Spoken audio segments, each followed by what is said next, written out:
Well, it's a very good morning from Brisbane where the clouds have lifted, the rain has cleared, we've got blue skies, sunshine, and people are out enjoying the boardwalk here along the Brisbane River. And we're just over 24 hours from the Lions' second tour game in Australia against the Queensland Reds at the Suncorp Stadium. Been a pretty quiet day overall here in Australia, on the rugby front at least. The Lions trained at their team base at Churchies school across Brisbane. They opted not to go to the Suncorp Stadium for their captain's run. I'd imagine it was probably a little bit more intensive than some of their other kind of pre-match training sessions, considering they cancelled training because of the conditions on Monday. And also their training time, as Andy Farrell said on Monday, is pretty limited over here in Australia, so they need to take every opportunity on the pitch count.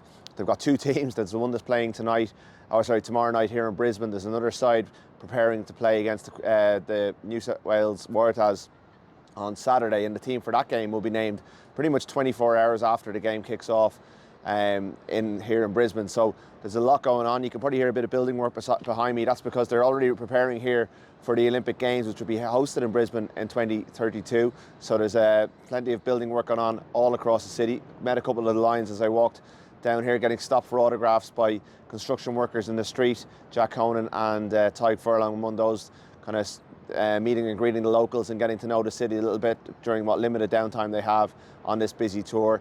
Not a whole lot of media overnight. Blair Kinghorn was up for interview, having arrived from France, the last member of the original squad to be named. Obviously, Ben White has also joined up, and they're going to play. Neither of those players will be involved in this game. They'll probably face the Waratahs in a couple of days' time. But this will be, we expect, a much stiffer test than the Western Force, who finished down the bottom of Super Rugby. The Reds were right in contention until the end. They won 8 of their games. They went to the quarterfinals and lost to the Crusaders. Les Kiss, a very familiar figure to everyone in Irish rugby, who was the assistant coach under Joe Schmidt and Declan Kidney during a long period in Ireland. Also coached Ulster before going to London Irish and ultimately returning home to take over the Queensland Reds. And he's going to replace Joe Schmidt later this year as Australia coach once Schmidt's time in charge of the Wallabies comes to an end. He'll have a fairly kind of clear game plan, a good idea how to go about beating this team. He worked with Simon Easterby, worked with John Fogarty, would have capped John Fogarty, would have capped Johnny Sexton, would have been involved in his international kind of the early stages of his career, right into the middle of it.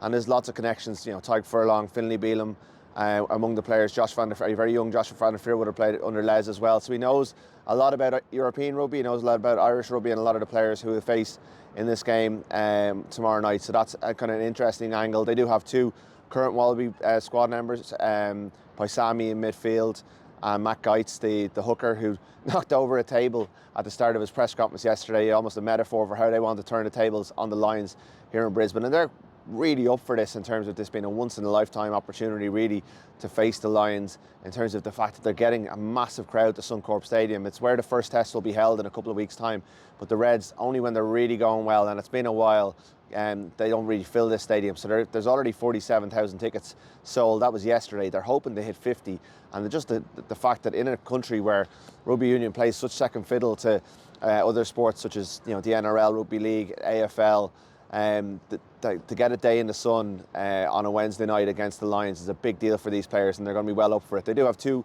All Blacks, and Jeffrey Tumungalan, who played for Ulster, and Angus Bell, who's actually going to be Australian qualified, having played for the All Blacks a couple of years ago. So they'll give them plenty of set-piece solidity and give the Lions a good test. And Kiss is a brilliant defence coach who will have good strategies, and I think he'll have learned a lot from that Western Force game and how hard and fast Western Force played it. Keeping the ball on the pitch for long periods against an all-international team with an all-international bench was an interesting strategy, even though they did have some joy in that first half. So it should be a good test for the Lions. We're expecting them to come through it. No injury news overnight, so the team that was named yesterday is expected to be the team that lines out at Suncorp Stadium, although, as we know, anything can happen. The big talking point really from a Lions point of view is how Finn Russell and Gibson Park go together. From an Irish point of view, hopefully Gibson Park, Keenan and James Ryan come through unscathed. But yeah, we're gearing up to a big game. Australia are down the road in Sydney, preparing for their only warm-up fixture, which is against Fiji. That's the reason there's not more of the Wallabies being released for these warm-up games, because they've got a big game, and in their own right, Fiji beat them at the last World Cup, so it might be described as a warm-up game, but they're seeing that as a test match, a bit of a revenge mission, and a chance for Schmidt to test some combinations of his own, because they haven't had a game since they played Ireland in November. So an interesting couple of days ahead, but for now, going to enjoy the weather in Brisbane, and we'll chat to you soon.